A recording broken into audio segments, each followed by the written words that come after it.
in this class, we are going to cover the very basics about what it takes to do video marketing. We're going to talk about how to set up your equipment, what equipment that you're going to need to get started with video marketing, and then some stages that you're going to have to go through in order to be able to get your final video out there for the world to be able to see and interact with and to use in your advertising. So we're going to go through some very basic things. Some of you who've been doing video marketing for a little while may find this a little bit of a repeat, but if you hang in there with me, we will probably cover a lot of things that you may not have thought about.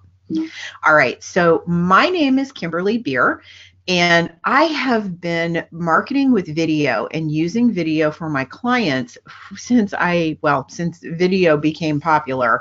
Actually, my first videos that I produced were on VHS tapes, if that tells you how long I've been doing this.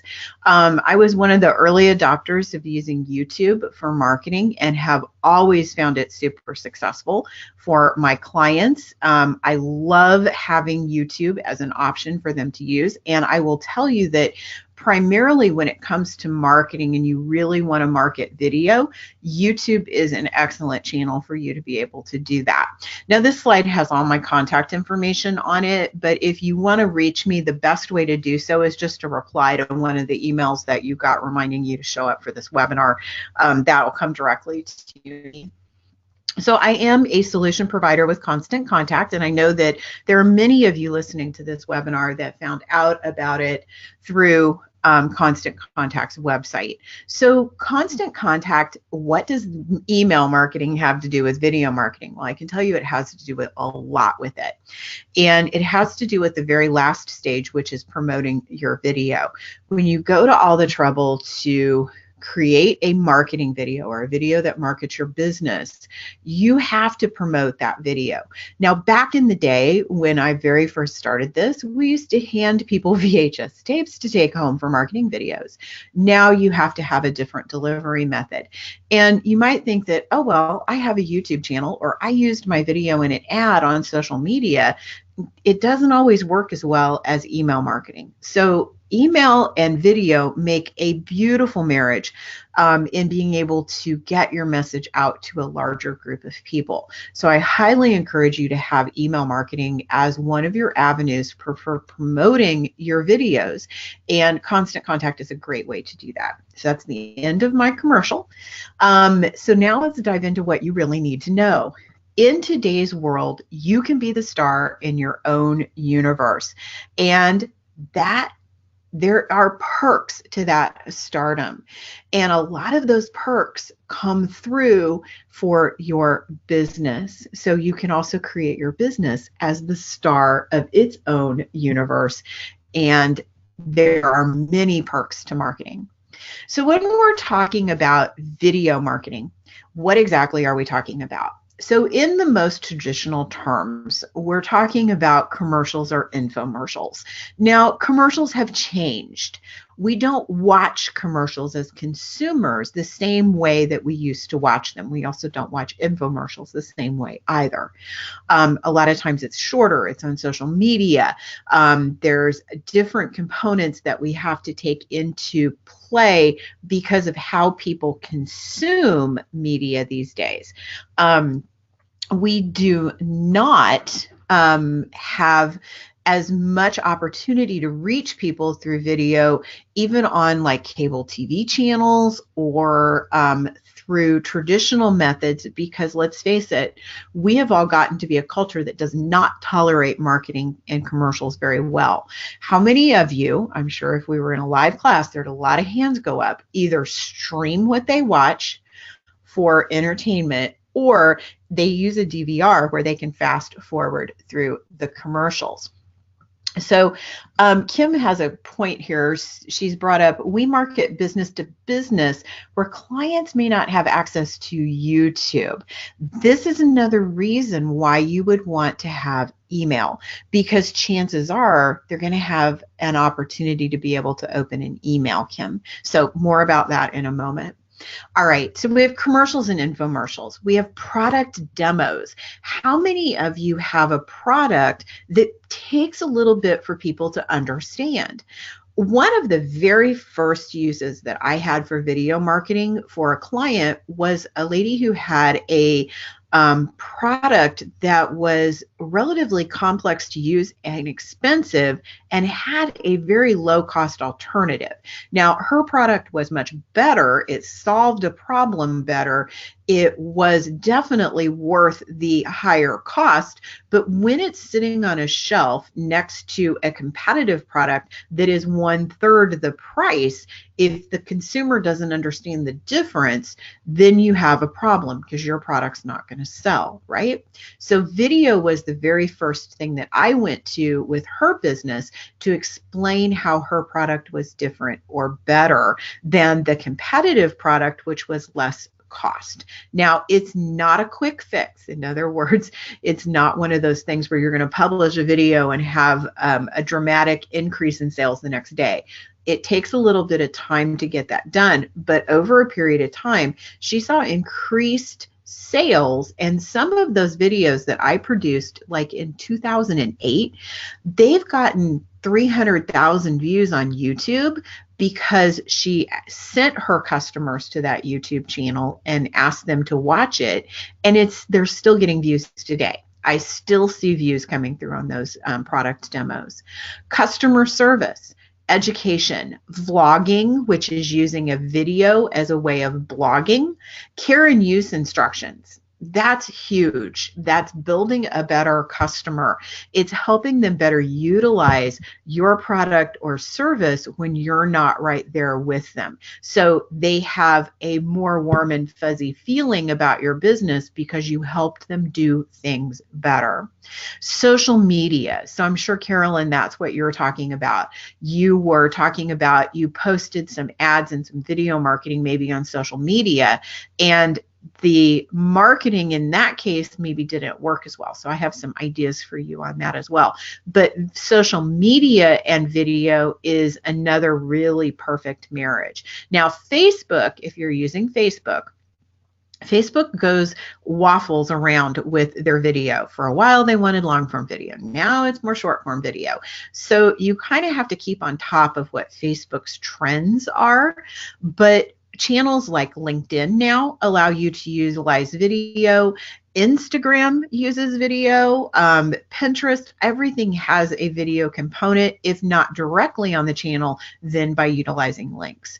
And then we have this new system of live videos where you can go live and do something that is so present moment that gets people really interested in staying with you for a longer period of time. So live videos are super popular, and we'll talk a little bit more about that as we move on. And then videos that you would use for ads.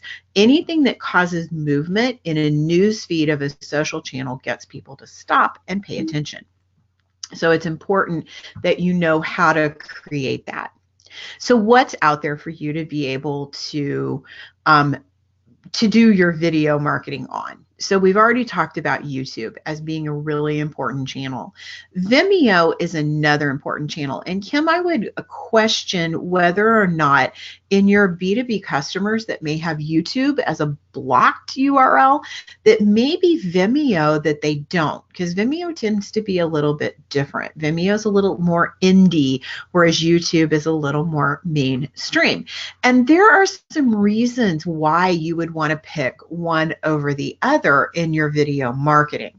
YouTube, again, is mainstream. So if you're going for sheer number of users that are going to see your video, or you're going for that search engine effect, because let's remember, YouTube is owned by Google, then YouTube is a good channel. If you want to go for the quality of the player and the ability to customize that player on your website, Vimeo is the head and shoulders above option to choose.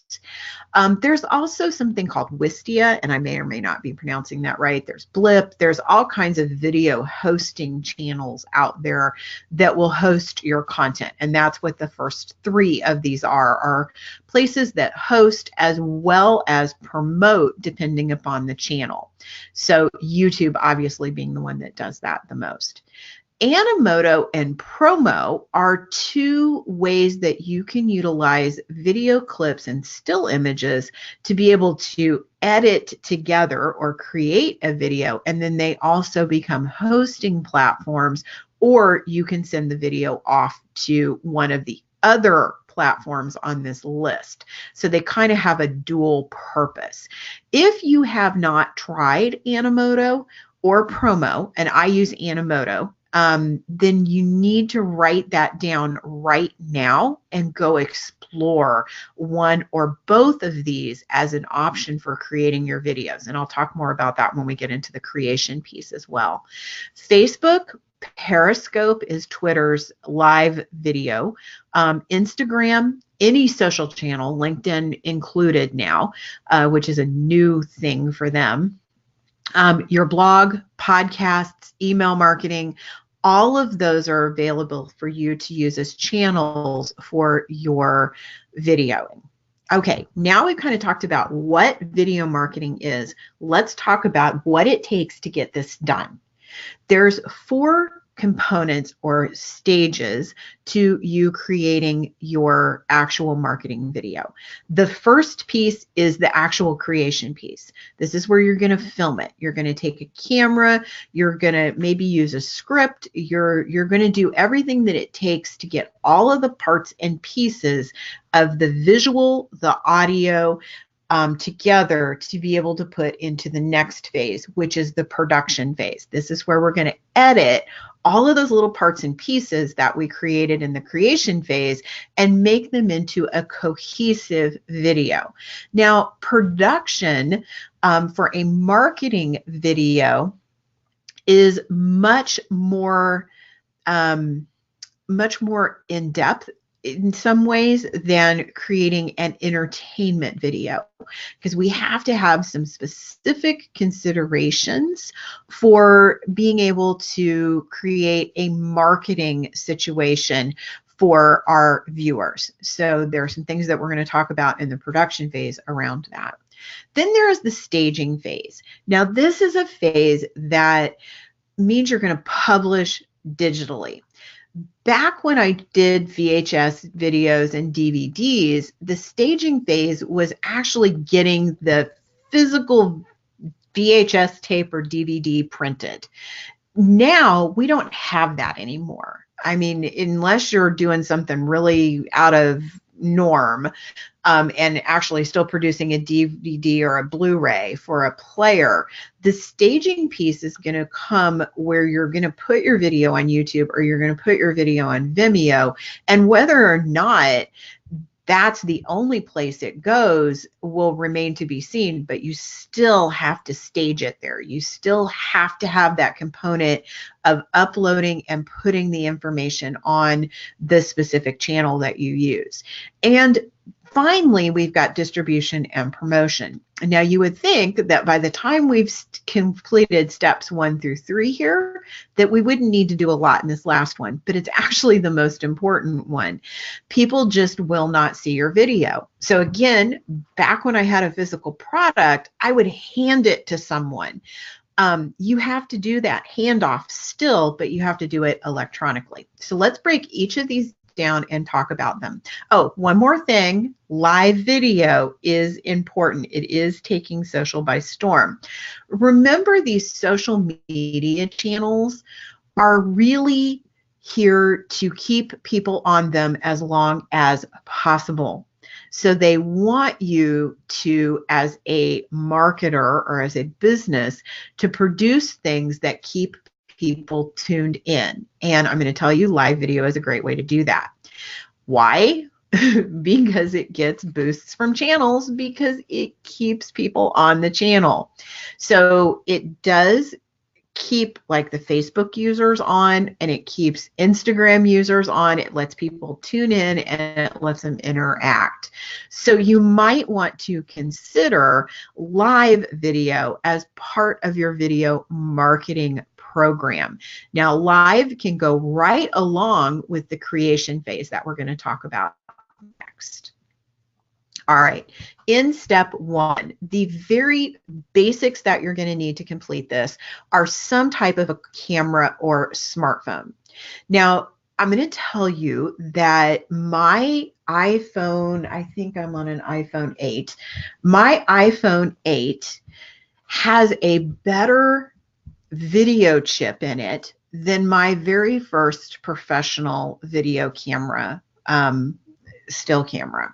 So don't discount your phone as a really good way for you to do the actual filming piece of creating your video. There's a lot to be said for not choosing a professional path when it comes to creating videos in the actual filming piece of it. We tend to be, as consumers, a little bit reticent about highly or overproduced videos. We start to worry that maybe that could be fake. We live in a world of Photoshop. We live in a world of artificial, we live in a world of AI. We live in a world where people can really create things that aren't real. And when somebody films something with a smartphone, it doesn't tend to get edited a lot, and you can tell as a viewer, and so you tend to trust that, right? So although I'll tell you, with all of this augmented reality on smartphones, we aren't going to be long for that, because now you can use a series of filters like Snapchat filters right on your smartphone and on your computer, so that you don't look a thing like you look in real life when you're doing your filming. So augmented reality is probably going to change that. But for now, people who film on their smartphone come across as trustworthy, as long as two buttons are hit, two check marks are made. And that is, they can hear what the person is saying, and they also don't get seasick watching the video. So a couple of things that will get people to click off of your video or not finish watching it is if they can't hear you or they can't understand you. So you do need to have a microphone. And there's a whole industry that has popped up around creating microphones for smartphones. There's one company that I've been using to buy a lot of my stuff from. It's called iOgrapher. That's IOGRAPHER. So it's iOgrapher. They're a great little company that has some great ways for you to stand up your phone and also attach a microphone to it, or go on Amazon. There's another place that you can get a lot of this equipment. You also are going to need some type of stabilizing device, a tripod or a selfie stick. Now, lighting is optional. It helps. It creates a more pleasing experience for the viewer, but you can also create lighting by facing a window. So you don't have to go out and buy off-camera lighting unless you're trying to light up a very specific area that tends to be a little bit dark. Again, as long as watching the video doesn't make us seasick and we can hear what's going on, the creation phase of this is pretty easy. Here's an example of someone using a DSLR, which is a single lens digital camera, and that's set up for video, but it's basically just a 35 millimeter digital camera that's set up to take video. So that's another complete option. This one's a little bit more of a professional setup, but it is definitely possible. No matter what you choose to create the images for your video, you're going to have to compile them all into one place digitally. I also want to encourage you to think outside of the box about this. You can use stock video footage is another way to get images for your video. You can also use photographs. Photographs make excellent video because you can show a still image for a period of time and then move it off to the next still image. And you can use stock photography or original photography for that. You can also use text slides like I do for the PowerPoint here. That creates another opportunity for video. You can record your screen using something like Camtasia or Screencaster that will record what's on your screen. And there's a whole nother option and series of tools that you can utilize to record what's on your phone. So if you want to record what you're actually doing on your phone, like using an app. So once you have all of these tools sort of decided, the next step you need to get into is actually editing all the parts and pieces together.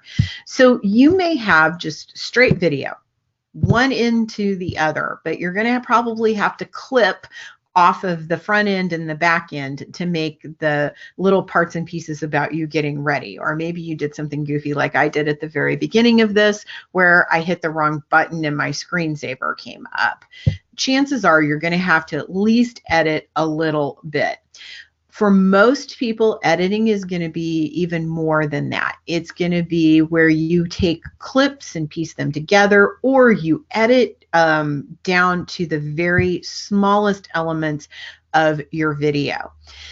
When it comes to the length of video that people need for marketing, I don't tell you it needs to be 30 seconds or it needs to be 2 hours. It kind of depends on what you're doing. If you're trying to market something on social media, then people's attention spans tend to not be very long. So you need to keep that pretty tight. Whereas if you are doing a product demo or care and use, you want to take the time that it takes to be able to explain whatever it is that you're explaining. So utilize your time period for the situation. But editing is important to get your video down within that time frame. It's also important to add all of the parts and pieces that are going to make your video worth watching, and also a marketing video. So you're going to have to add music, which we're going to talk about a little bit more in depth. And then you're going to also want to add some branding components as well that make your video actionable for your customers. So in the editing step, you're going to use software to be able to do this. And if you have a Macintosh computer, you already have video editing software that came with your computer as iMovie. Now, iMovie does have an app. I haven't used it much, but it'll let you edit the video directly on your iPhone. Again, it's pretty limited. It's not as good as maybe one of the more professional tools, such as Adobe Premiere or Final Cut Pro, which isn't on this slide. For PC folks, I have heard that there's a product called Movie Maker that works pretty much like iMovie does. So those are some opportunities that you might have for really low cost or no cost editing. For those of us who edit professionally, we tend to use something called Premiere. That is an Adobe product that you can get in the Adobe Creative Suite. And I will tell you, it opens a whole can of worms, because you may think, oh, I can just use Premiere, but that's not the case. You're probably going to end up using Photoshop along with it. Then there's something called After Effects that allow you to add motion graphics and those kind of things. So Premiere can get pretty complex, and you're probably going to find yourself diving into the entire Adobe Creative Suite in order to utilize it. Another piece of software that is not on this slide that I need to add to this presentation is Camtasia, and that's Camtasia. It's made by a company called TechSmith, and it really started out as a way to record your screen. I use it to make my videos that I send out called Make It Happen Monday. But it has become video editing software that is super easy to use with a low learning curve. So if you want to invest in something, that might be a good opportunity to look at Camtasia by TechSmith. Now, as far as some other opportunities online, we do have Animoto and Promo. Those are places where you can put in video clips, create text slides, so you don't need the Photoshop piece, add photographs if you would like to, add transitions that are already done. They have templates that you can use, and then you just drop your footage into it and then create a finished video. So if you don't want to invest in software and you're a little bit behind the curve in maybe wanting to learn how to utilize video software, which has its own learning curve, Animoto and Promo are really good opportunities for you to do that. In addition to that, generally cameras will come with some type of software that will let you be able to edit them. The only thing is if you're using your phone, obviously it didn't come with much of a video editor. The iPhone itself, and I only use Mac stuff, so I have to admit I'm a little bit lax on Android things, but on the iPhone you can like cut clips, but that's about it. It's not super good for editing. YouTube also has a really basic editor that will allow you to add some text stuff, string together some clips, and even add some music to your videos, so you can utilize that as well. And speaking of music and photos and video clips that you didn't take, just so we're clear, you cannot use any materials for which you do not have written permission or that you didn't create yourself. Not even once, not even if you have the best of intentions. Do not risk it. So let me clarify this for music in particular. People oftentimes think, well, I own the CD, so why can't I utilize that song in my video?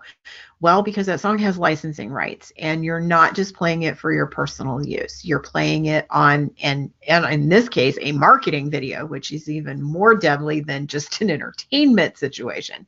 So you do have to pay for the music in order to utilize it. In order to do either images, video, or music, you can utilize some sources that are out there that are low cost. Now, I'm not going to tell you you can find stuff for free. I know that's everybody's favorite four-letter word, but when it comes to producing a marketing video, chances are you're going to be paying for some stock video footage, imagery, and music to go along with it. Or you're going to pay a subscription to a product like Animoto that is going to come with these pieces with it. So for images, you can use Big Stock and iStock. Both of those are low-cost, royalty-free stock agencies. So they're going to provide images or video footage. And when we talk about royalty-free, this is what you want to purchase as a small business owner.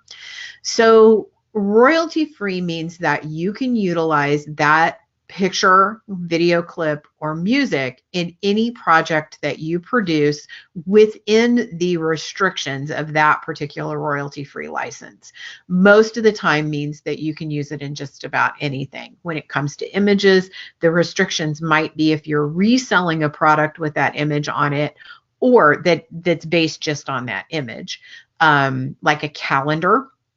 Or if you're utilizing the piece of artwork as a company logo or branding piece, then that may require an extended license. But for most things, the royalty-free covers just about any project that you would want to put it in. Images, video, and music, all three come in royalty-free formats, and that's the words that you want to look at.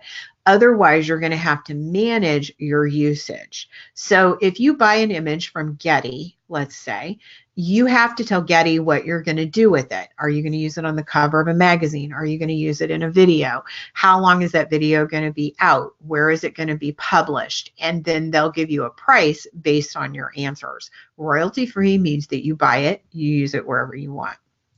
Okay, so we've covered the image piece. For as much as music is concerned, there's three places that I kind of like to look at for music. My favorite is Triple Scoop. So Triple Scoop has, I believe, a subscription, or you can one-off buy music. They've got good music. It is not going to be what you hear on the radio. You're not going to find the Beatles there, but it's going to be decent music. And a lot of times it's music that I find fits really well with the videos I produce. Dawn Music, DAWN music.com, is going to have more backgroundy, corporate-y kind of music. I've utilized them a lot for background music and videos. They're very inexpensive, and they're also very easy to deal with. Their royalty-free licenses are wonderful. Their site was a little antiquated last time I was there, so bear with them if you go there. But they're an easy company to work with. Song Freedom has more mainstream music, but it's going to be more expensive. So if you are old enough to remember back in the day when we used to get 45 records, there was an A side, which had the song that you heard on all of the radio stations. And then if you flipped the record over, there was a B side. And the B side had some song that never got played on the radio. That's a lot of what you're going to find on Song Freedom. You're going to find artists that you've actually heard of, but it's not going to be their mainstream music. It's going to be that B-side music. The next one, it would be Animoto, which is a subscription service. It provides you with the editor and templates, and it also hooks into Triple Scoop and allows you to choose music from Triple Scoop. So it makes it easy, and it handles the royalty rights right then and there. Now, YouTube will catch you. If you publish a video on YouTube that has music in it, YouTube, excuse me, has a matching system that will go out and find that music. And it will, if it's within the copyright, it will restrict it. And the restriction is different based on whatever the music and the artist has come up with, or the music management agency. Sometimes it means that they'll just put ads on your video. And then they give the royalty from those ads back to the music person. The other one means it could just shut you down your channel, or they don't show your video to anyone. So it's not a good idea to mess with YouTube where this is. But regardless of where you get your music, chances are YouTube is not going to know you have a royalty-free license for that music. So when you upload your video, you're going to have to be prepared for YouTube to file against you for that music. And then all you have to do, they file a little thing that says your video is going to have whatever, ads or not be shown until you can prove you own the music. And there's a place where you can go in and answer their claim. And if you have Animoto, you just tell them you have Animoto, give them your username, and then they will release your video so that it no longer has those restrictions, because you do have the music licensing through Animoto. Same thing goes for these others, but you have to let them know that you do have license to be able to use that music. All right, what must a produced video have in order to be a good marketing video? It must be branded. In other words, you can have a gorgeous video, and if people don't know that it's marketing your company, it's not going to do you any good as a marketing video. It needs to have your logo, your look and feel, your businessality. So it has to be branded, your colors, and it has to have contact information.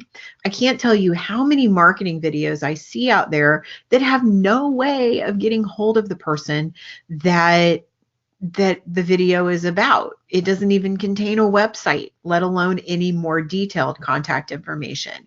And a website may be all that you want to put on there, but at the very least, put your website on the video. You're not in this to entertain people so much as you are to make sure that they know how to get back to you. Even if this video is educational or informational in some stance, you have to have contact information on there, or it's not going to do you any good in your marketing.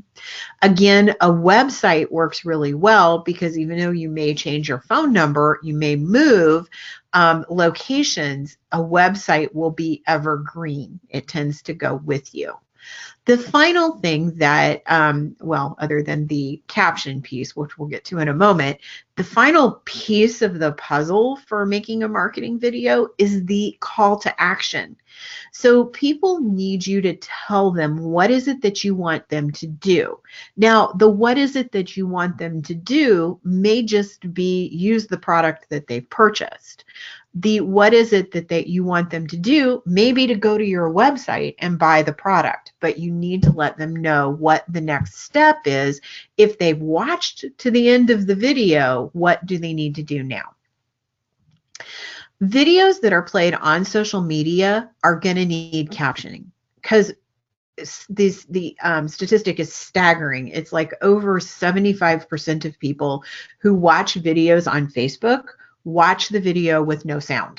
So you have to have some type of captions on your video so people can basically read what would be the dialogue or what would be coming out in the microphone. So you have to have some type of a captioning system. Now, luckily, this is relatively easy when you have a short video. It gets a little more complicated when you have a long video, and you might want to consider a service. If you just Google video caption services, you'll find a ton of them out there. Read the reviews, make sure you're getting a decent one. I think you can even get this done on Fiverr or any of a variety of places. There's people who will transcribe your video. Do yourself a favor, watch the video before you publish it to make sure the transcription is correct. But if you want to DIY this and you're publishing on YouTube, YouTube has a captioning service that you can use. It's inside of their video manager. Inside of the editor, there's a couple of places that you can click on edit your video and add captions. It'll go through and auto caption your video. Do not, under any circumstances, trust the auto captioning. What it does is it gives you a baseline to be able to go back in and actually do the captioning correctly. So when you're staging your video, which is the next piece of this puzzle, that captioning is really important because it's going to be what plays over the top of the video when you're on a social network or when you have someone who's playing the video without a sound. So captioning can also take place inside of the marketing video using a tool like Animoto. It will allow you to put words so that you can basically caption the video yourself. As you probably have guessed, captioning a 2-minute video is not really difficult. Captioning a 2-hour video gets a lot more complicated. So consider this carefully of whether you want to DIY it or whether you want to send it off to a captioning agency. The next step in this is to complete your staging of your video. This is where you're going to take that final produced video with everything I just covered, your branding, your contact information, your call to action, and you may include your captions at this point, or you may do it in the staging piece when you put it on YouTube. But once your video is done, once it's complete, every piece of it is finished, then you're going to want to upload it to a staging platform. And regardless of the platform that you choose, whether it's YouTube or Vimeo or Wistia or any of the rest of these, you're going to have to do some things to it so that it gets found. Now, I'm going to talk specifically about YouTube here because in my opinion, most people who are trying to reach the most people, YouTube is where that they're going to publish this video. And Kim, you may want to consider going with Vimeo or with native hosting on your website, your video, and then utilizing the link through email to kind of get around that problem that you mentioned about the fact that sometimes YouTube is a blocked URL, which happens because YouTube is a time waster for some people. So take a look and companies know that. And so take a look and see what your options are. My second choice for you would be Vimeo or Wistia or one of these other video platforms that maybe isn't considered as mainstream and so would not be blocked. All right, once you get your video uploaded, so there's going to be an uploading process, and most of the time you're going to have to get your video into what's called an MP4 format in order to get it onto the video hosting site, such as YouTube or Vimeo. Most of these channels that host videos are well aware of the fact that the public doesn't have an extreme amount of knowledge about how to export videos in certain formats. And they will generally take almost any format that you can create a video in and reformat it into a video that can be played or streamed on their particular service. Now, when you're streaming or when you're uploading into YouTube, if you're one of those folks that's super picky about the quality of your video, which is another vote for Vimeo in this case, there's some settings that you can use in your software in order to get the highest level of quality out of it. And there's a million people online, if you just Google it, for your particular video editing software and the platform you want to publish to, that will tell you the latest, greatest settings that you can use. So for example, if you're using Adobe Premiere and you're wanting to go to YouTube, you can Google settings for exporting video from Adobe Premiere to YouTube, and it'll give you the optimum settings that you might want to use. All right, so once the video is uploaded and actually there, you need to fill out the description of that video completely.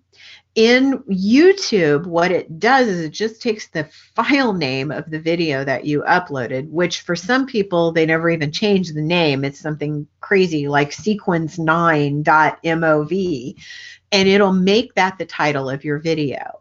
Well, if you're wanting to utilize YouTube as a channel to get people to find your video, they're not going to find Sequence 9 if you're selling s'mores coffee cups.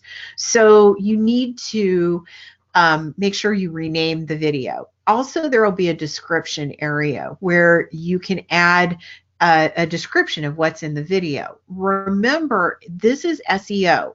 Keywords and search engine optimization are really important in this, but also know that humans are going to read it. So just like your website, it needs to have keywords and the search engine optimization terms that you've chosen to use, like those key phrases that people might search for to find that video or your business or your product or your service or your nonprofit. But you need to write them in complete sentences that people can read and understand and be attached to and inspired by. So fill out the description. If you haven't done your captioning already, now is the time to go ahead and do that. Most of the video hosting platforms, YouTube especially, will allow you to add tags.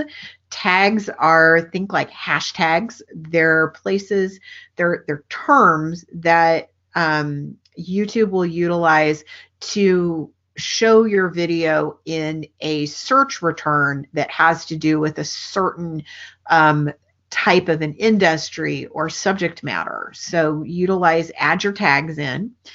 If you have over 10,000 it's 1,000 followers and like 4,000 viewed hours in the last 12 months, you can monetize your video on YouTube. I'm going to tell you it's not going to make you rich unless you have a couple million followers.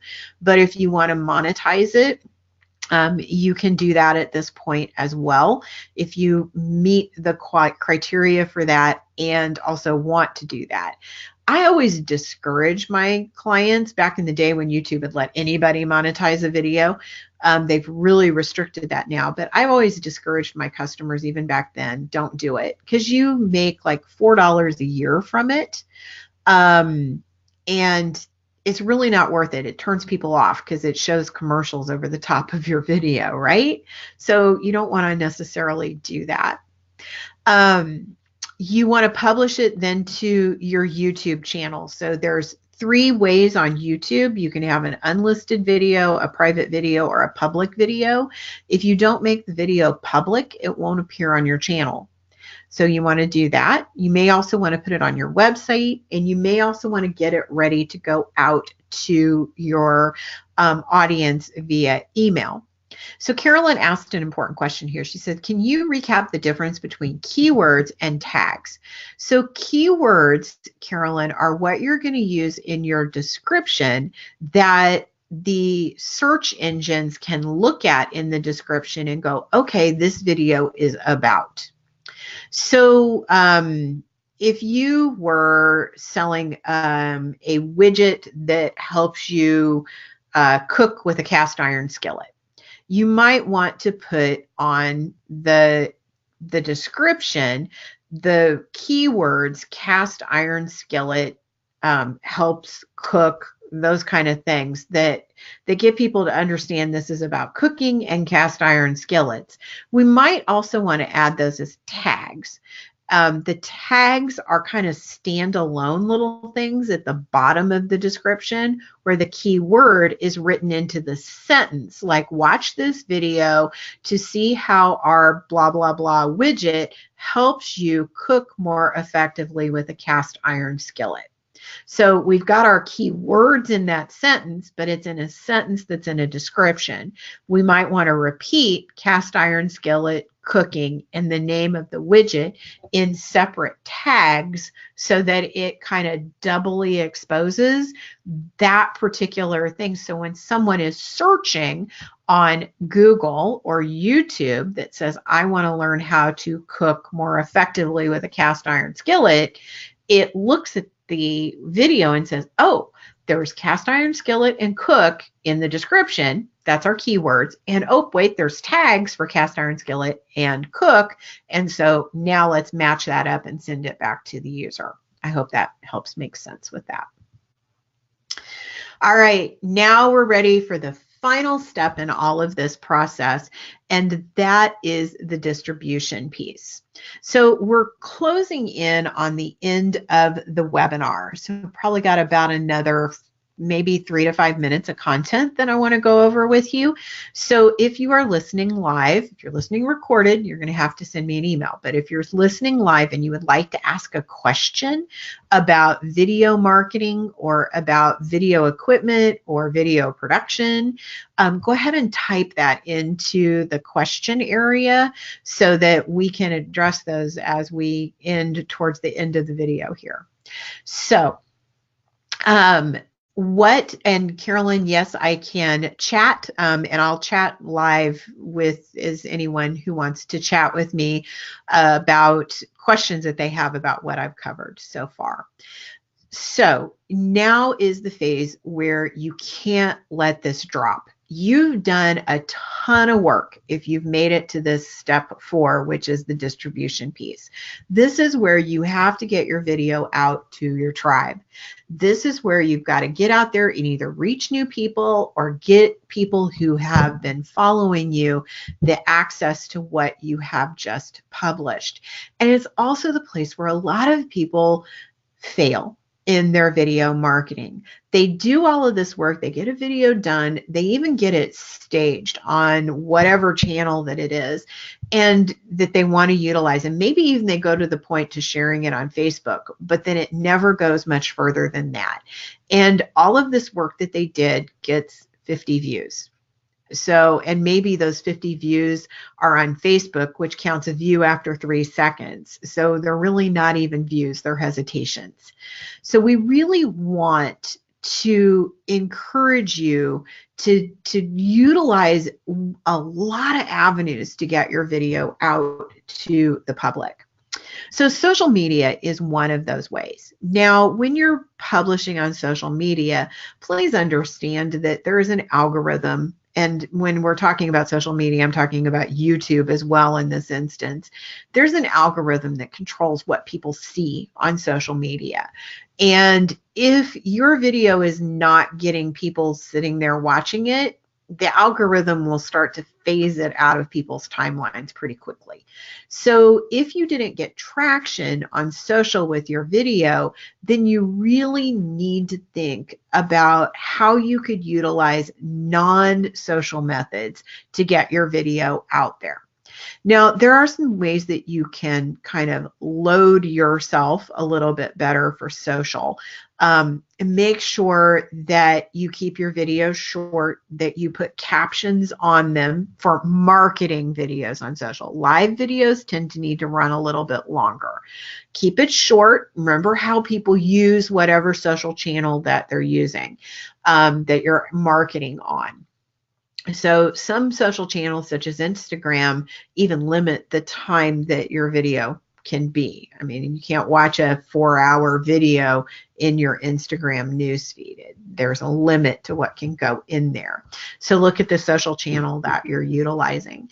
But you can definitely promote it on social. When it comes to native publishing, and this is always a question that I get, if I produce my video and I put it on YouTube, should I share it from YouTube to my Facebook channel, or should I load it directly up on Facebook?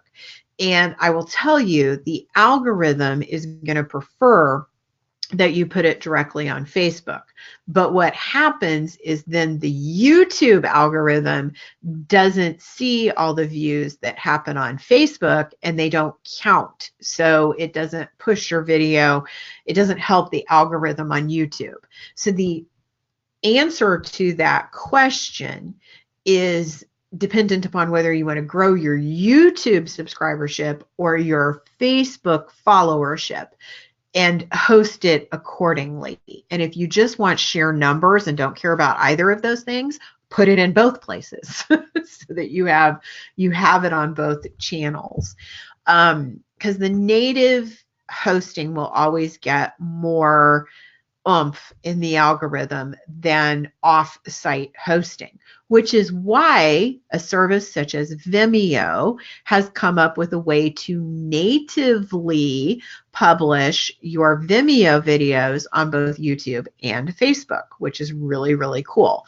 Vimeo is a paid subscription, though. YouTube is free. So there's also that consideration. Vimeo is not horribly expensive, but that particular feature is something you do have to pay for. So make sure you publish it out there, but go beyond that. Email, which you're here because of Constant Contact, right?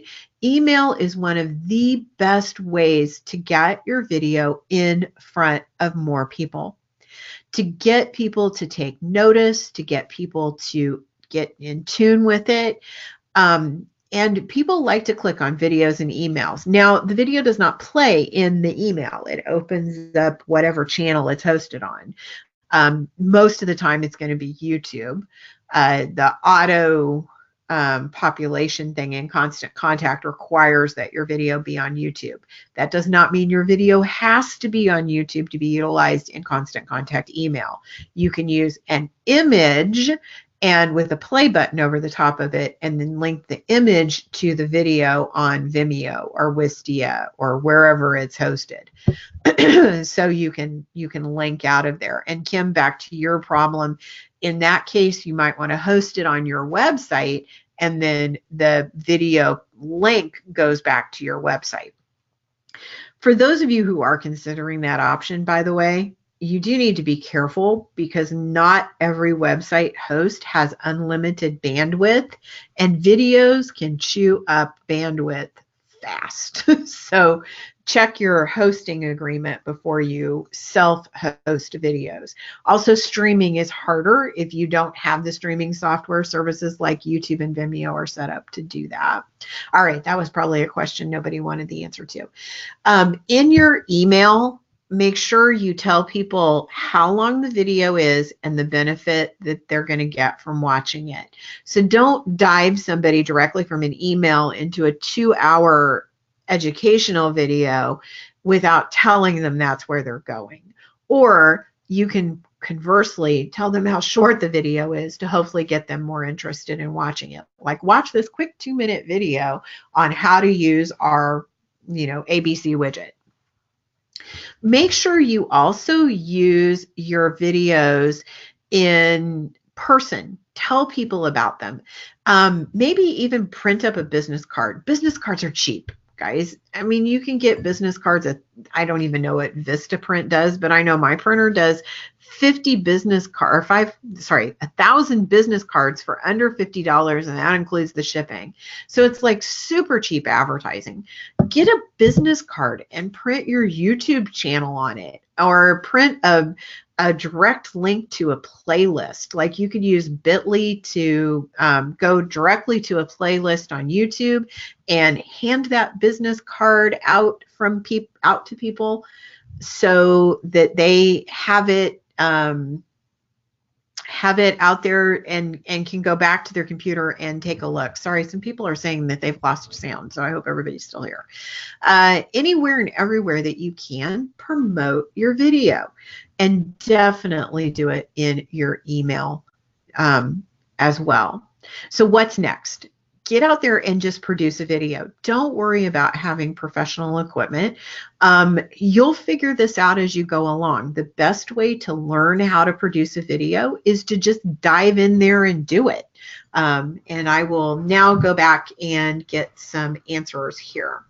Okay, so Anna has a good question here. She says, regarding editing, have you found Adobe Spark to be an effective platform? It seems pretty new, online only, and somewhat limited, but very user-friendly. And Anna, I love anything Adobe, and Adobe Spark is really cool for creating social videos in particular. So there's a couple of versions of Adobe Spark. There's one that's called Adobe Spark Video, and then there's another called Adobe Spark Post. And you can create some really nice moving social media posts from either of those. So yes, I think that it is an effective, as long as you're sharing it outside of Adobe Spark. In other words, you're taking what you create there and you're publishing it on Facebook or on Instagram or even on out to YouTube. In the case of those videos, they tend to be pretty short, so YouTube might not be the best channel for that. YouTube is either a place for you to host videos, or it's a place for you to gain subscribers. If you want to use YouTube as a marketing platform for your videos or for your business, then you need to build a channel and look towards getting subscribers and work your plan or your strategy into creating programming. So stop thinking of it as just creating one-off marketing videos. This is if you're utilizing YouTube, by the way, and start thinking of it as creating a serialized program, something people can tune into every week, something people can tune into every day, every month, however the frequency that you want to do, and then make sure you remind people when it's published. And that is a super effective way of you being able to create a followership. One of the coolest things that I think about social media and video marketing today is that we are so open as a culture to our stars not having to come from Hollywood. They can be Kim in Missouri who publishes videos about marketing, or Carolyn, wherever you live, Carolyn, who publishes videos about women being successful in cycling or how to get started with it. So there's so many opportunities out there for us. Oregon, she's in Oregon, she says. So there's so many opportunities for us to create the Carolyn channel, the Carolyn cycling channel, where people can really get in touch with you and your brand and start to follow you and subscribe and get regular content from. You are the star. You are the person that you're the star of that particular program. And maybe you don't go for 100 million followers.